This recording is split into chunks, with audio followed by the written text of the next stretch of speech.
All right, we'll take questions around the room. Please raise your hand on 2 in the back center in the maroon. Towards the back, raise your hand. Yep. Hi, Mark. Guilherme Giovannoni from ESPN Brazil. You guys already have been in a situation like that in the series against Denver, and you bounced back very well.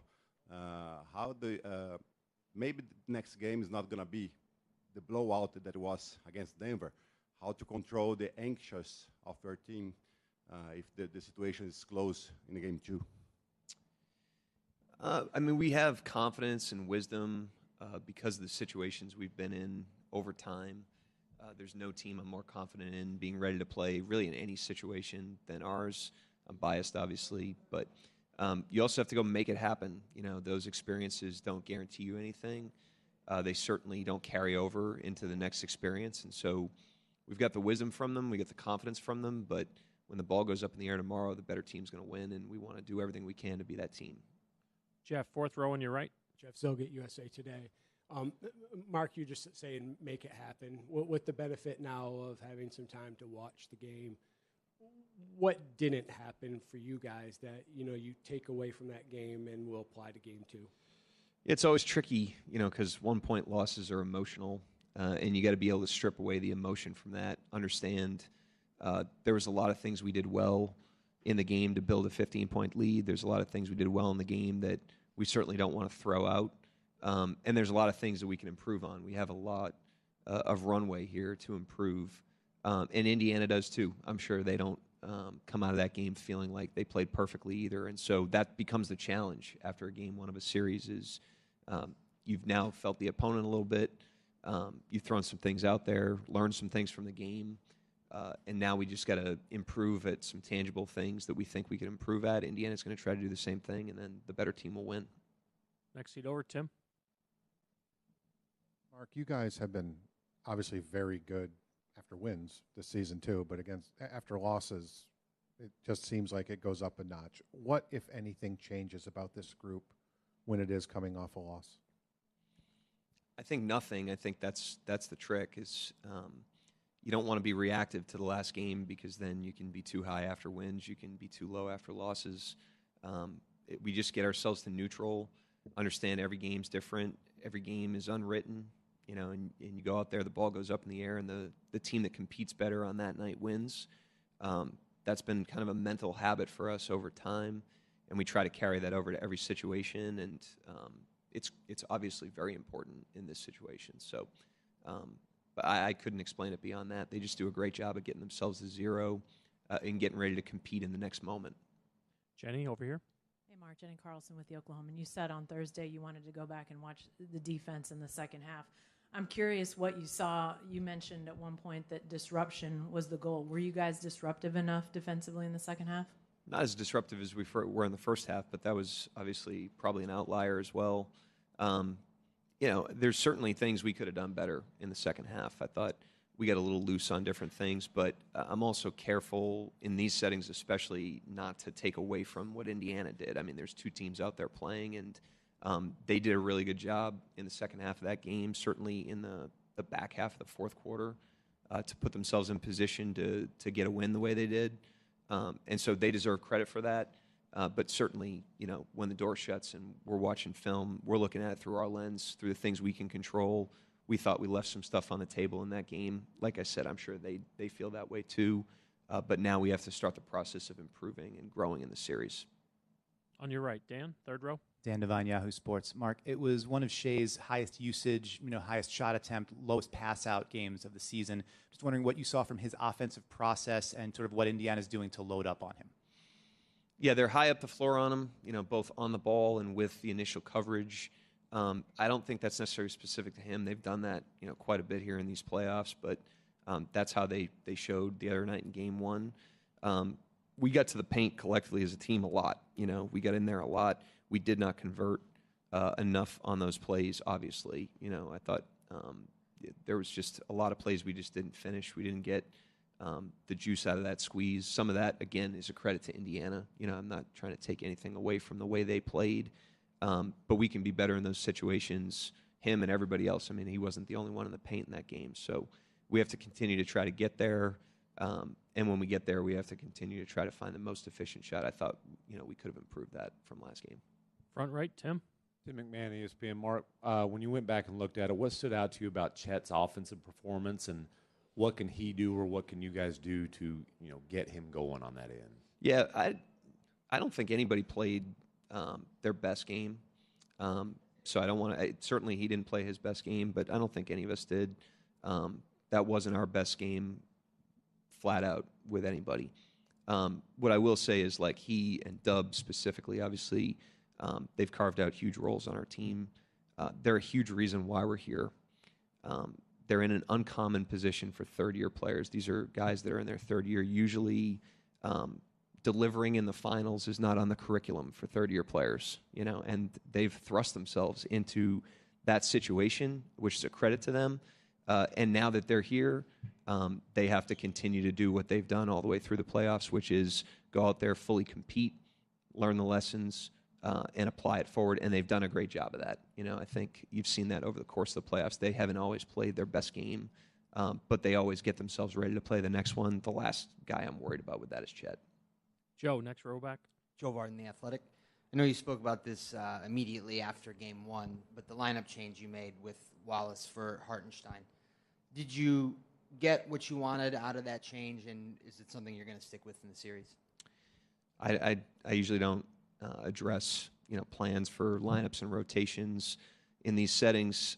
What I'll say is we have a lot of optionality that we draw on almost nightly. If you've followed our team throughout the season, I think that flexibility and adaptability is the only constant. We're never staying the same. I know we've started the same lineup in the playoffs, but our rotation night to night in these series has been incredibly variant. We think that's a strength of our team. I liked how we started the game, and I liked really everything we did to build a 15-point lead, and then we didn't deliver down the stretch collectively. But we're always trying to learn from it. I mean, at the end of the day, when you have options like that, you're allowed to move in and out of those options as you see fit. We understand the trade-offs of every lineup we put on the court, and we'll continue to try to make every decision we can to give ourselves the best chance to win. That's what we did in Game 1. Didn't turn out in our favor, but that's what we'll do in Game 2 and moving forward. Coach Martin of Ritmo. People harp on the youth of your team, but they play like 28 to 30-year-olds. They play old. Yep. To what extent is it this self-screening? Whoever comes in the door has to have a certain profile. And to what extent do you overload them to prepare them for the finals, for games like they've had?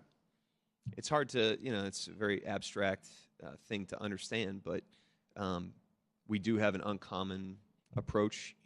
There's no place we'd rather be than in the finals. Even with a young team, these guys have an uncommon mentality with that, as I've mentioned many different times. I think Sam does a great job of understanding the person that we're bringing in the door, and then we do the best we can to put them in a great environment and help them grow. And how that all comes together, equal this. I think the guys deserve a lot of credit for it, the vision they have for themselves. But it's hard to understand, exactly why that is. But I do know I have great confidence in the mentality of the team, the poise of the team, confidence of the team, maturity of the team. Thank you, Coach. Yep, thank you.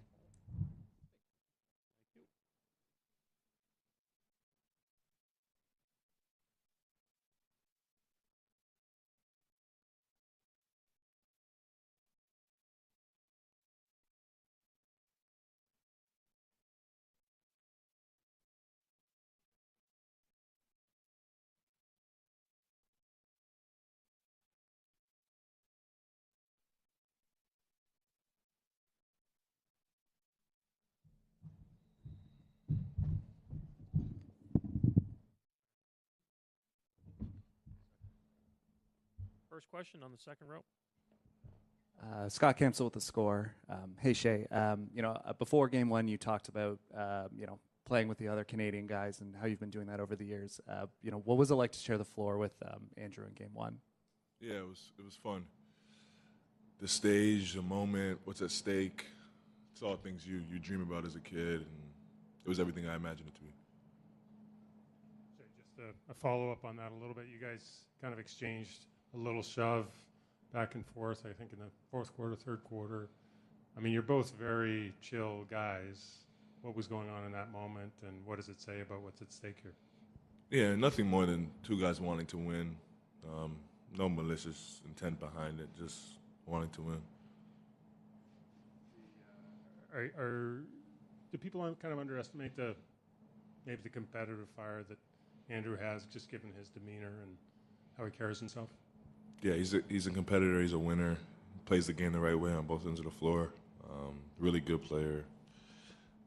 But yeah, he's a winner for sure. No doubt. Tim, fourth row on your right. Shai, Tim Reynolds with the AP. Mark just said that after a loss, nothing really changes with you guys. And I'm not asking you to contradict him, but it does seem like in those times when you guys are coming off one, there is a little bit more fire there the next time out for whatever reason. Does anything change coming off a loss, or whether it's a win or a loss, do you guys find a way to just kind of go into every game the same way, or is there something extra? Yeah, it does feel like that. Now we like day-to-day interactions, like our moods. I think he's talking more so like those don't really change. We the losses are a little bit louder, obviously, like they hurt more, and you try to like you try to get better through them, and it's a lot easier to learn from a loss than it is from a win, just off of like the emotional aspect of it, and I think that's probably why it looks the way it does. But yeah, nothing like Coach is right. Like nothing really changes. The losses hurt a little bit more, I would say. Second row here on the right. Hey, Shai, drafteados from Spain. The other day we saw a video comparing your moves with Kobe Bryant moves, and they were pretty similar. I mean, the pump fakes, the mid-range shots, they were very similar. I wonder how much you studied Kobe's games to become the MVP that you are right now, and if you have the chance to meet him and maybe get some advice from him. Yeah, he's probably my favorite player of all time. Never got the chance to meet him, to answer your question. But yeah, he, not only me, like kids all across the world, his influence has gone through the roof, and his legacy will be remembered forever because of the competitor and the basketball player that he was. Yeah, hopefully I'm somewhere close to that realm of basketball player one day. But yeah, he was a special talent, special person, and God rest his soul. You're in the left, second row. Hi, Mahakis Jr., NBA correspondent. My question to you is, going into game one, I felt as if you were ultra aggressive. And going into game two, I want to know how you balance being aggressive while also obviously trying to get your teammates involved, obviously being the focal point of the offense. So how do you have that balance, and does it change game by game? I always try to be aggressive, and I never like predetermine it. I always like just let the game tell me what to do. So I guess last game I felt more often than not I had a shot or a play that I could attack on more than in the past, and that's just the way it went. So like the same thing will happen in game two. I'll read the defense and I'll play off my feel and my instincts, and if it's calling for me to shoot or if it's calling for me to pass is what I'll decide to do. Marcus, back right. I'm curious, Shai, do you, after you miss a shot that you know you make and you've made a million times, is it easy to put those away, or do they stick with you? And did this one maybe stick more because it was Drew? They're easy to put away now. There was a time in my career where it wasn't, and you get to grow and learn through that. But yeah, I mean, like, I've just grown to learn, like, you control what you can control. Like, I shot the ball, I missed it. It's written in history. There's nothing I can do now. That is a missed shot, and all I can do is try to be better than the next shot. And that's what I focused on. That's my mindset. And at this point, it's like second nature. Like, I shot the ball. I try to make it. Every shot I shoot, I try to make. And sometimes it just doesn't go in. On your right, Mark Spears. Shai, Mark Spears, ESPN's Angscape. Kind of on the same wave. At what point do you let it go? Have you let it go to game one? And then also as a leader of this team, do you come in the next day trying to get everybody else right? mentally? Yeah. I let it. I let the. You talking about the whole game? Yeah, I let the game go as soon as I learn the lessons from it. As soon as I watch film, take what I need to take from it, and we do it as a group. After that, I let it go because the lessons are learned. There's nothing else you can do. And then honestly, the team has the same demeanor, so there's no this team makes it easy. You don't have to rile guys up or lock guys in. We all have the same goal in mind, and we all know what it takes to win games, and we just that's what's on the focus of our mind, and that's what we are focused on the next day, being better and trying to win the next one. Thank you, Shai. Jalen will be up next.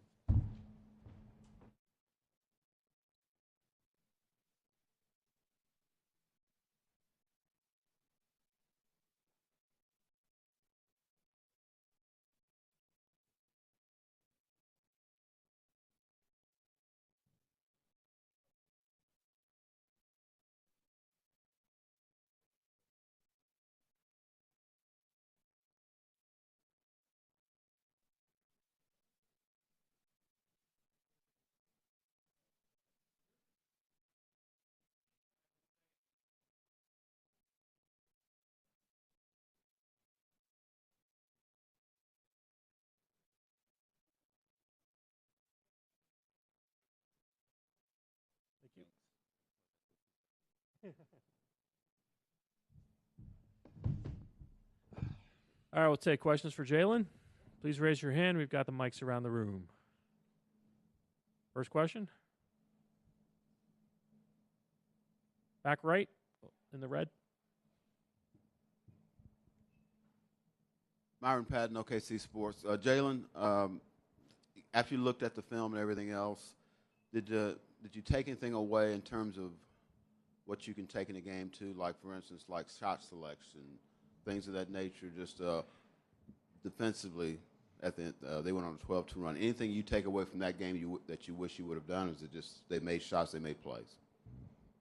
Probably a little bit of they made shots and made plays to a certain extent. You never want to overlook the fact that a team made shots, and you try and look back at the film and see why they did that, what kind of defensive breakdowns we had to allow them to get the looks that they got. And then I think looking back at our offensive process, I thought we were pretty good throughout the whole entire game. So trying to find the balance of improving on offense and also finding just little small things that beat you late game.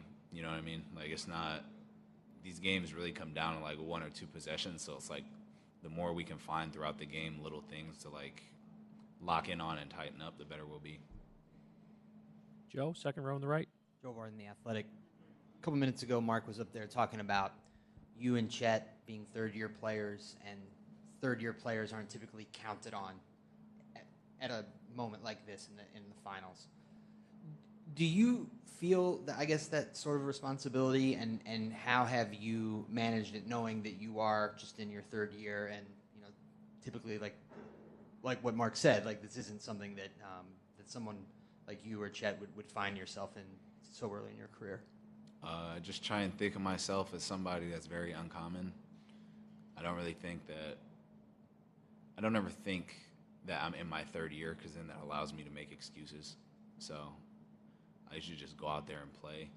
Pressure is a privilege, so I enjoy being counted on and doing that. And I just think I've been counted on since, I feel like last year, to be totally honest, just in regards to being there for two and the rest of the guys. And now we're here in the finals, so I don't really see it that much different. But I never really look and I'm like, oh, it's only my third year. I just think the only time I really think about that is just there's so much more I can do and how much stuff I can get better at, but I never really try and use it as this is my third year and try and use it as an excuse, you know what I mean?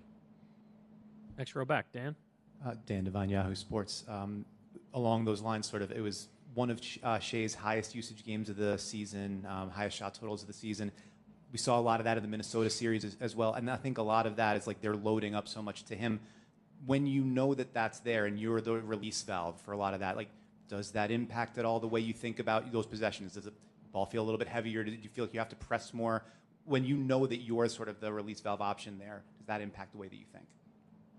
Not really. It's not really like any different of a position that I've been in since I've been here. But no, the ball doesn't. The ball only feels pretty heavy when you get like a grenade or something from anybody, and I feel like I've thrown my teammates plenty of those in the years that I've been here. So, but a lot of it is just like more staying ready to be the release valve or like be ready to make a play, and that's kind of the mindset that everybody on the team carries out. And that doesn't always mean that I have to like go jack up a shot, but just trying to create for others or even like get the possession moving in a different direction. Like there's a lot of things that I can do on the court offensively that don't involve like obviously scoring for that possession, but I try and think of it that way and just trying to make the right play. Second row over here. Hey, Jalen, draftados from Spain. We just asked Shai about a video that we saw of Kobe and him, like, plays were very similar, the pump fakes, the stopping, the mid-range, the turnaround jumpers. I was wondering if you have seen that and what you think about that. And also, now that we're one game in the series, you guys have talked a lot about winning the days in between. I was wondering if you could take us through what that means and if you feel like you've won the day in between. Yeah, first Shai question. Yeah, there are a lot of similarities there. I feel like if you are really paying attention to basketball and watch the way he plays, it's a lot of similarities. It's cool that he can pick certain aspects of his game to like kind of mimic that a little bit and then add his own like touch to it. So that kind of shows the kind of player that he is, to be able to steal bits and pieces from his from his favorite players and be able to like put it into a game and work on it. There's a lot of work behind the scenes that goes into him being able to do that. And then winning the days in between. I mean, you never really know if you want them until you play your next game, but all you can do is try and have the same routine that you've had throughout the season, throughout the playoffs, and try and mimic that as close as possible, eliminate distractions, not focus on what the series is at, focus on how you can get better. Like I said earlier for the first question, like you try and figure out small things to get better at during like the playoff run, during the finals, and basically whatever team can like figure out how to get better each and every game, each and every series usually ends up winning. So that's what we try and do, and that's what we focus on. Michael, last question up front. Michael Grange from Sportsnet in Toronto. I know these matchups are never really one-on-one, but you've had a fair bit of covering Pascal Siakam in Game 1. How do you feel about that kind of matchup against a guy who's just a little bit bigger and has kind of a three-level game in a way? It's fun. You can't really ask for more than a guard and elite player in the finals. So obviously he's definitely battle tested. He won with Toronto, correct? Yeah. So he's done this. This isn't like his first time going through it. So I try and take that into account. And like I said, for me, I'm trying to get better every time we play. And then obviously him going at me the way he is, like unconsciously, is making me better. So I try and relish in that opportunity and just compete. There's going to be mishaps, there's going to be mistakes. He's going to score. He's a good player. But, you just try and make it as hard as you can. And, they do the same thing on the other end. Thank you, Jalen. Cool. Pacers will be in probably about 1:15 or so. Thank you. Thanks, Layla.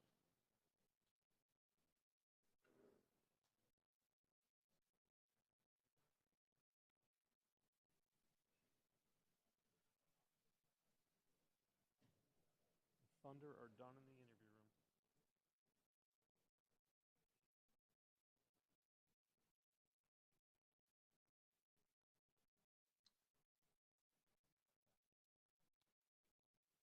In and out.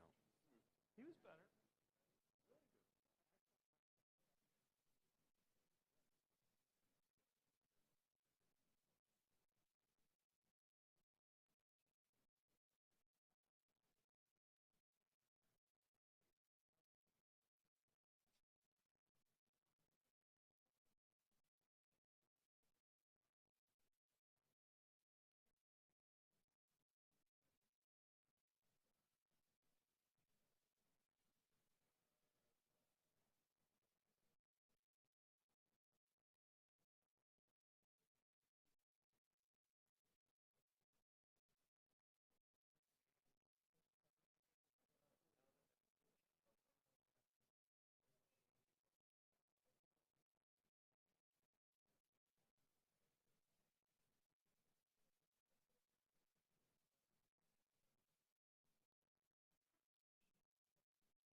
Yep, you're welcome.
you ever hear of Chad Brown work for the NBA? I'm hoping to attend the draft as media. When I was with the NBA, I used to send out credential links to vendors once they were available. I wasn't sure if that's the process. This is his fucking site. He sells T-shirts. Good for you, man.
First question on the right, Jeff. Jeff Zilgett, USA Today. Rick, it was alluded to the other night about how much the game has changed in your time as a head coach, but you've always stayed on top of the offensive evolution. And I wanted to know, what do you enjoy about the way the game is played today that appeals to your offensive sensibilities? Speed, skill. I think the skill aspect is the thing that's the most compelling part of the game, and we're getting to a point now where everybody on the floor, not 100%, all the five men, but all the guys 1 through 4 can make threes, drive it, make plays, and we're getting to a point now where more of the five men can do that than not, and so it's just it's made the game a lot more difficult to defend, obviously, but the skill aspect of it is, to me, always going to be the most compelling part about the beauty of watching the game and the challenge and the beauty of teaching the game. Rick, Bob Kravitz from Indy Monthly, to your right. Yeah. Right. What sets Drew apart as a defensive player? He doesn't have jump out of the gym athleticism, but he's got great functional athleticism. What sets him apart, makes him good at what he does? Well, he loves the challenge. He has a great intellectual curiosity about defense and the challenge of, trying to, you don't stop players today. You try to make it hard. And, he played with Shai on the Olympic team, and so they have familiarity. They're both from Canada. They probably have played a lot with and against each other over the years. But this is the ultimate challenge. A guy like him who's the MVP. And he's just so skilled, so quick, bigger than you think. Everybody talks about the lethal mid-range, but he makes threes easily too. And, he lives at the free throw line. So, there's no breaks. There's no breaks. But, Drew he's just one of these guys that he has an equal focus on the defensive end as the offensive end, and it's a bit rare with today's players. Again, on your right, Fred. Rick, I'm curious to get your take. The Thunder foul a lot for a very good defense. Historically, normally really high-ranked defenses don't foul a ton. We're starting to see more in the league now. Like, you guys have fouled a lot during the playoffs, but have been successful defensively. Orlando fouled a lot during the regular season. Really good defense. Are you seeing anything different in the way the game is played today that kind of allows teams to be higher foul but still super successful and bake that into the strategy differently than how it used to be? You're making it sound like we plan on fouling a lot. We're not. We're trying to defend well without fouling and to avoid unnecessary fouls. But the game's gotten more physical in the last year and a half, whatever, as changes were made to interpretations. And I'm a believer that that's the right way to go. Nobody wants to come to an NBA game and watch a free throw shooting contest and have a game last for 3 hours. And so, I don't know, the game's more physical. As far as the fouls, it's not something we want to do a lot of. And there are a significant number of good defensive teams that don't foul a lot too. And so, Boston comes to mind. They're a low foul team. But we're still working at becoming better and better and better. And certainly one of our challenges is to reduce fouls. Tim, here in the front. Tim Reynolds, AP. Rick, everyone's written a lot about how you were 10 and 15, and then the turnaround started around the 1st of January. Paris was right, a couple weeks into that. Did that week over there bring this team together in some ways? What did that experience coming out of it? Did you notice something new about your group? Well, it was the middle latter stages of January, which was our turnaround month.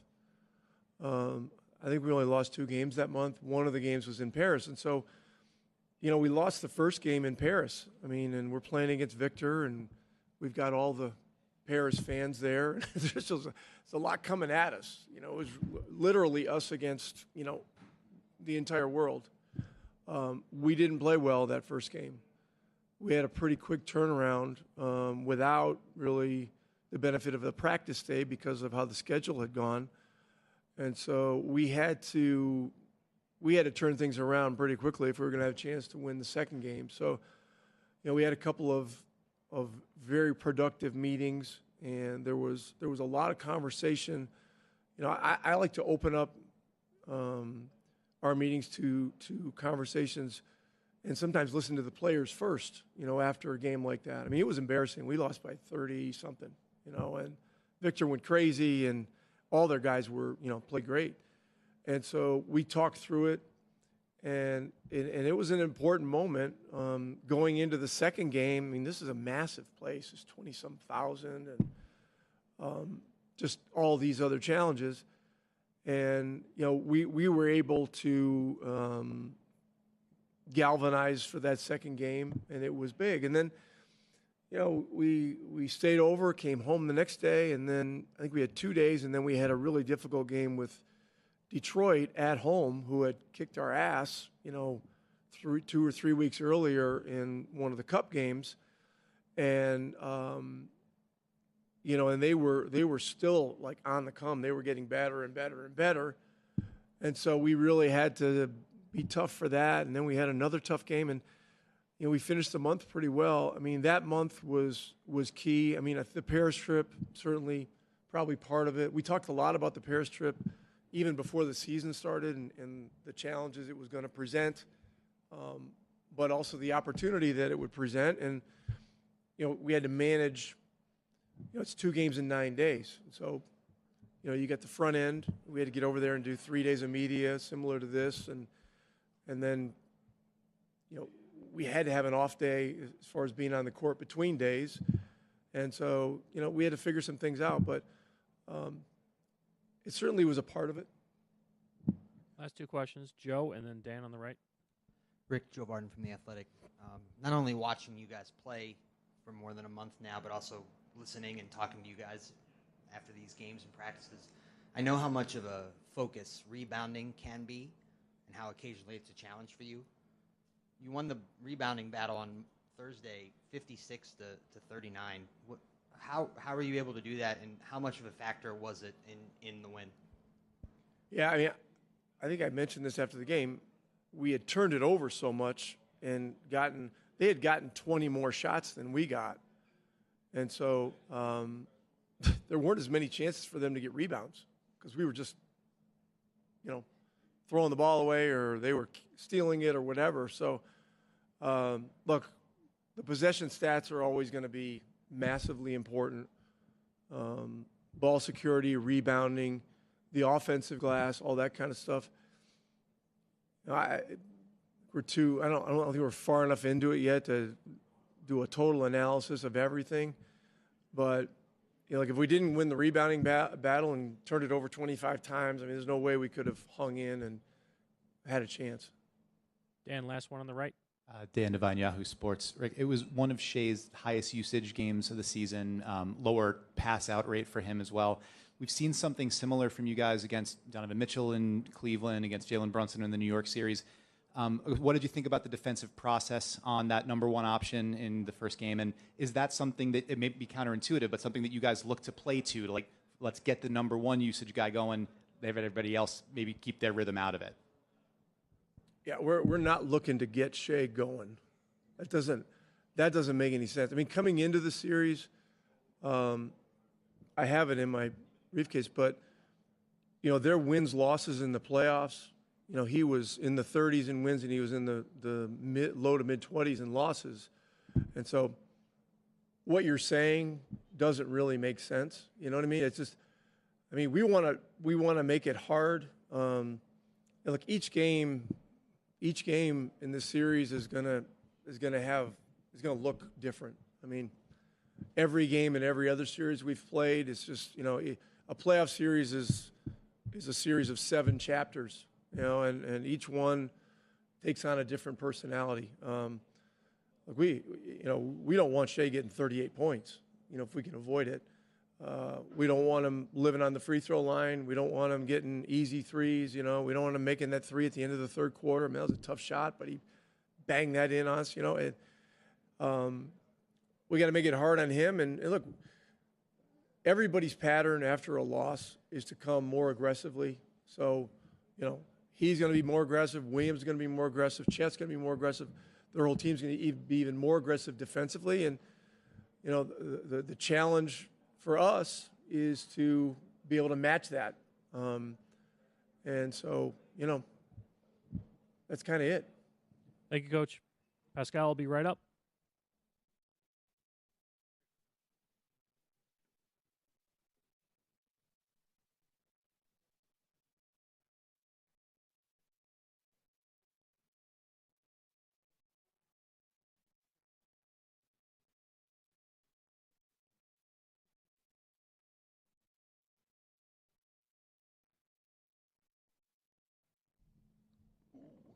We'll take first question on the back left here. Pascal, right here. Fabio Malavasi, NBA Brazil. Well, just for my point of view, I was in 2011 on BWB basketball camp with Masai, late B.J. Johnson, all those cats. And to see that kid to achieve what you did so far, it's pretty amazing. This is your second finals, 3 times All-Star, MVP of the Eastern Conference Finals. And I just want to see, because the way I see it's amazing, man. See that kid come to be where you are now. How do you reflect on that transition? Well, first of all, thank you. Appreciate that. That's very nice of you. But I mean, I think it's pretty hard to reflect, when you're still in the journey. Obviously, I'm super blessed. Like you said, that little kid that was Basketball Without Borders would really. I mean, I had dreams, but nothing near what's happening to me in my life, and what I've been able to accomplish. So I'm grateful, and for me it's amazing, and I'll forever be grateful, to everyone that helped me throughout my journey, and it's great, but it's hard for me to reflect on it because I'm still in it, and I'm still chasing every single day, but I definitely am super grateful. Next question here on the left. Salut Pascal, Ismaël C de Radio-Canada. Tu as mentionné à Tyrese après la victoire que tu avais l'impression que vous n'aviez même pas bien joué. À quel point c'est un boost de confiance de mener après la première partie et d'avoir cette impression-là que vous n'avez même pas effleuré ce dont vous êtes capable? Non, mais bien sûr que dans les matchs, ça fait... Parfois, tu apprends dans la défaite, tu vois. Donc, on a l'opportunité d'apprendre avec une victoire à la clé, mais ça ne signifie rien à la fin de la journée. Les matchs sont pas identiques. Donc, on doit aller au match prochain, essayer de faire mieux. Et bon, on va voir ce qu'on n'a pas fait bien et essayer de rectifier. Donc, pour nous, c'est ça l'essentiel. Et à la fin, les matchs ne vont pas se ressembler. Donc, on doit approcher ce match avec un nouveau focus, tout nouveau dans nos têtes. Et bon, essayer de voir ce qu'on peut faire. Mark Spears on the far right. Yes, Pascal. Kind of going on the first question, in 19, what were your fondest memories of bringing a trophy home? What was my memories, you said? Your fondest memories of that, bringing that home? Like in Cameroon? Yeah. Yeah, no, it was crazy. It was pretty cool. I mean, I think getting to go back home where you're from, I just, for me, I mostly think about like the inspiration that gives to all the other kids out there, just to know that like I'm from where they are, like and I'm able to do these amazing things. So it was just like a super humbling moment, just to go back and seeing the reception and just thinking about the next generation for sure. Fourth row on the left. Pascal Ariaga from ESPN Brazil. When you look back on those playoffs and what happened so far, such great moments, clutch moments, do you believe there's something different about those Pacers? What do you mean, like a championship aura, like? Oh, I don't know. I don't know. I mean, I think for me, for us, we just focus on us. To be honest, we try not to look ahead. It's all about us, the moment, and yeah, like I don't really think about those things. I just think about us, and for us, it's game 2, which is the most important thing right now. Front right. Pascal, you spent a lot of time working with Jenny. Obviously, I know she's got a big impact on the staff. I was curious what your experience has been like working with her over the past couple of years, and what you think of her impact on your guys' group as a whole. Yeah, Jenny's been awesome. For me personally, just like being able to talk to her, get insights on the games, and I think for like when I came in, I was used to a lot of different things. Like, I mean, she's mostly does like defense and stuff, but I was used to a lot of things from like Toronto or like all my like the stuff that we used to do, and coming back, to Indy and like having a different system and different things. So I had to really adapt to a lot of things, and she's been really helpful for me in that matter. We talk a lot about those things, and she gives me super great insights on what we want to do and what we want to accomplish as a team. She's been great that way. She's a great communicator, and also just I just like her positive, just energy about everything. I think it's mostly needed, like and even in these moments where sometimes like it felt like we didn't do well or whatever, she's always bring that positivity, which is needed for coaching. And yeah, she's done amazing for us, and she's a big help not only for me but for the whole team. Tim, here on this side. Tim Reynolds with the AP. Pascal, right in front of you. You've been in the league long enough to know that when a team starts 10-15, or when it starts poorly the first couple months, it doesn't always get right. Sometimes things start bad and just stay that way. What was it about this group that allowed the opportunity to turn things around? Yeah, no, it was I think when you look at those games, I mean, there was a lot of people in and out of the lineups. We had injuries. We had we lost a lot of games, like just on some mistakes, So I think when you look at the overall record, it looks a certain way. But for us, we just continue to chip away. Like we just continue to work hard, continue to improve as a team. And then when we got everyone back together, mostly like it was everyone healthy, it just started to get better, like for us. And I think it's just we're resilient. Like we're not gonna give up no matter what. And that's kind of like what helped us to just continue to chip away, get better. And for me, I always told the guys, come April, May, and June, we want to be our best. Like that's the goal as an NBA team. Like obviously you want to be in the mix, but you just want to play your best basketball at the right moment. Fourth row towards the center. Pascal here, Tencent China.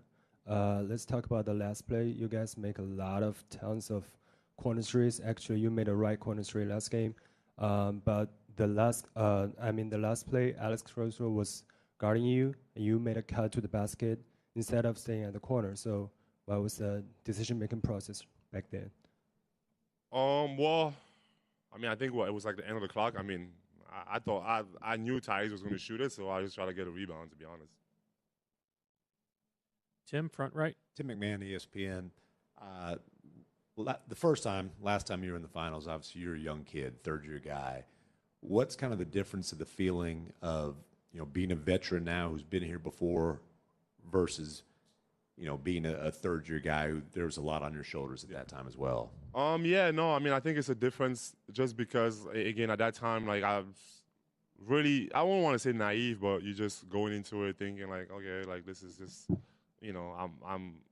it's year 3 for me. Like, we always had good teams. We always won. Like, so everything just felt normal. It was just like, all right, like, this is how it's supposed to be, Like, so that's how it felt for me at that time. And I think for me now, coming back, I have a little bit more appreciation for it just because of the journey and, like, understanding, like, how hard it is and how difficult, like, it is to get to this level and to this point.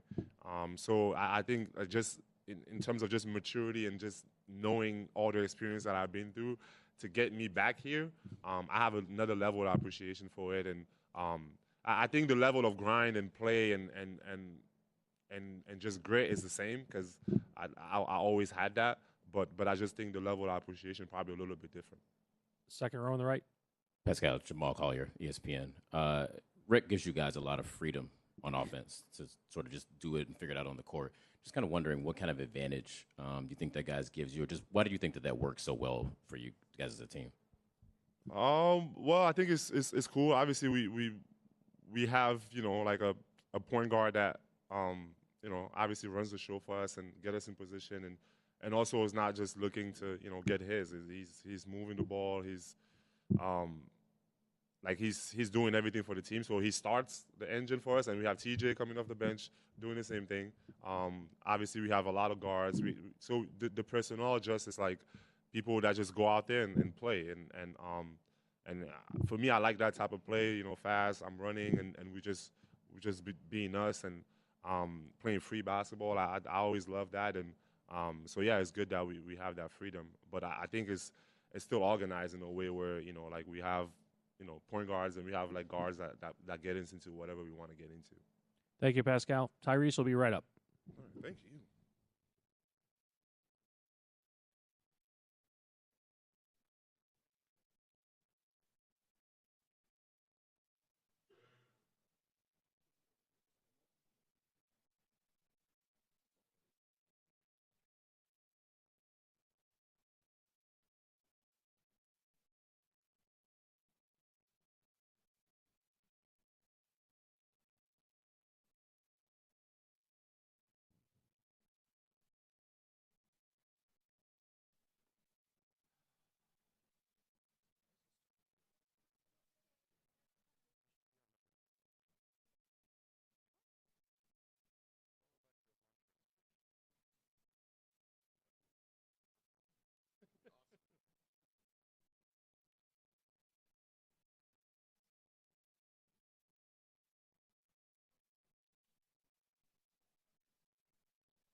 First question here on the left. Tyrese, Robert O'Connell, Wall Street Journal. You talked about hearing some of the doubt over the last summer. It kind of continues a pattern of your career, right, where you've talked about being, I think your phrase was no-star recruit, 12th in the draft, Sacramento traded you, all these things. Taking the broad view, what do you think it is about your game, specifically the way you play, that has made people underrate it at times, even as you've continued to climb levels? Like, what about your approach to the game makes it easy to miss what you're doing at times? Yeah, I think it's a good question. I think it's unorthodox. That's a word that can be easily used. My jumper, the way it looks, that's always been criticized coming into the NBA. I think that was honestly a big part of it.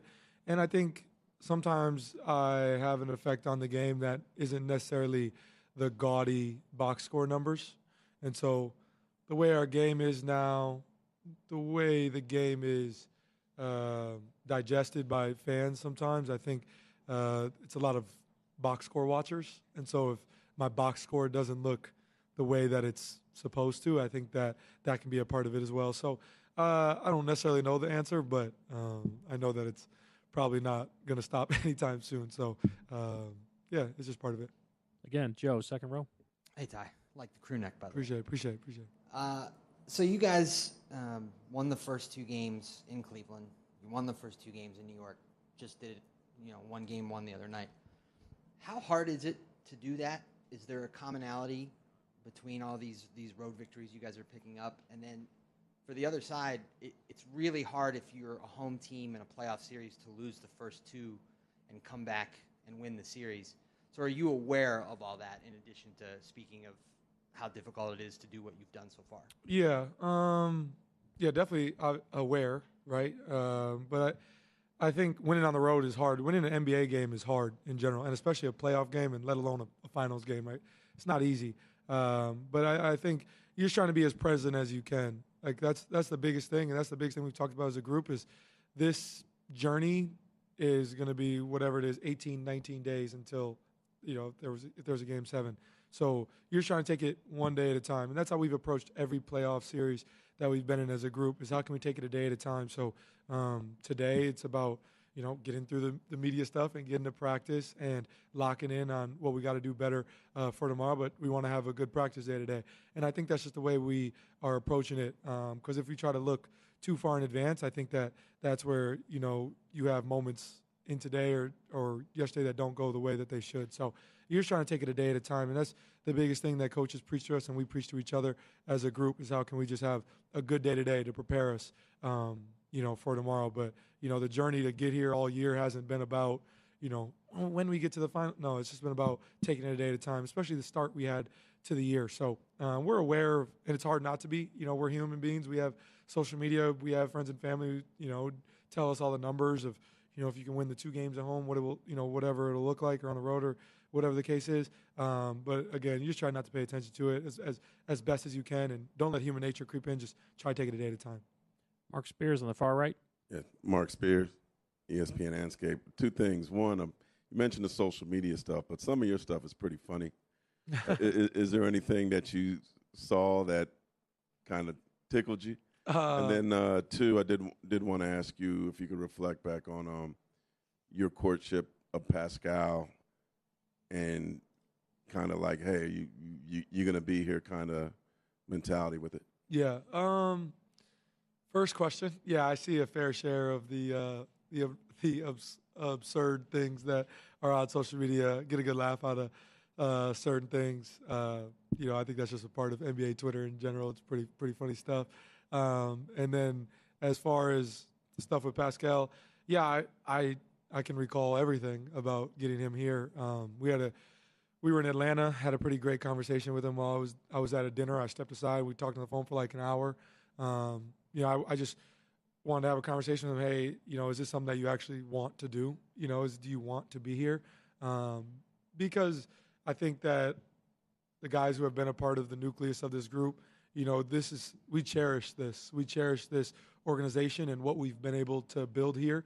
When you I think every team to ultimately get to win a championship or play at a high level, right? There's going to be a trade that happens, or you bring in somebody from the outside to come and be a part of it, and you don't want to make the wrong move, right? And if you go in for Pascal, you want to be about the right things. And I didn't really know Pascal too well, other than our small conversations when we would be at like Rico runs or something. So we had a great conversation, and I think we just very much so aligned on wanting to win, and that being the emphasis. Obviously, I told him that, hey, I think that we could really play well together. I think I can get you the ball in space and allow you to do what you do. And he appreciated there's many things that he could do to help me succeed. And we had many conversations about it. But I mean, that being said, that after that conversation, you still don't know if it's going to happen, because a trade has to be made, and all that stuff has to be aligned. But this was just a conversation that I initiated because I knew the rumors and I wanted to talk to him about it. Very thankful I did, and we aligned on those things. And I think it's a big part of why we are where we are, and that relationship that we have. We don't spend a lot of time together off the floor. Like, he lives downtown Indy, I live more up north, so it's not like we spend a ton of time together off the floor. But we talk very often, and it's a lot of basketball talk. And I think the biggest thing that I can respect about him is just his work ethic. He comes in the gym. I know he's going to be there every day. I know the exact hoop he's going to be on, so I try not to take his hoop. I let him get his one-on-one work in. And, I think seeing him work that hard makes me want to work harder, and I think that goes through our group. So, love having him as a teammate. Right here on the left. Jaime Jaquez Jr., NBA correspondent. My question to you is, obviously you guys, the Pacers and OKC, are both very young teams. Do you feel like if this is a moment that is kind of a changing of the guard where you guys are carrying the torch for the league and on to the future? Yeah, I mean, I think that's definitely a conversation that is more so for, media talk and those things. I think, the changing of the guard really isn't necessarily fair, because like guys like Bron, Steph, they're still playing at such a high level. So I don't look at it that way. I try not to think of the outside narratives that go into the result of them winning or us winning. Just try to approach it with, we want to win, and whatever the conversation is after, whatever that is, then it'll be what it is. You don't really have control of that, as you know. I think it's cool to see young teams having success, and maybe what we're doing or they're doing could be a blueprint for other young teams in this league. But as far as those conversations, those are for the media. We just want to win. Chris on the far right. Tyrese, Chris Hagan, Fox 59, Indianapolis. You know how much people love basketball in Indiana. You've been reminded 100 times that it's been 25 years since they've been here. What's the sense of urgency to realize, like you said, it's hard to win a playoff series. It's hard to get here, to seize this moment now when it's just so close? Yeah, I think, obviously the sense of urgency for Indiana fans and for everybody should be heightened because, we always talk about you never know when you'll get this moment again, or if you'll get this moment again. I had a great conversation with Steve Nash a couple days ago, and he said, hey, you're in rare air. I've never been there.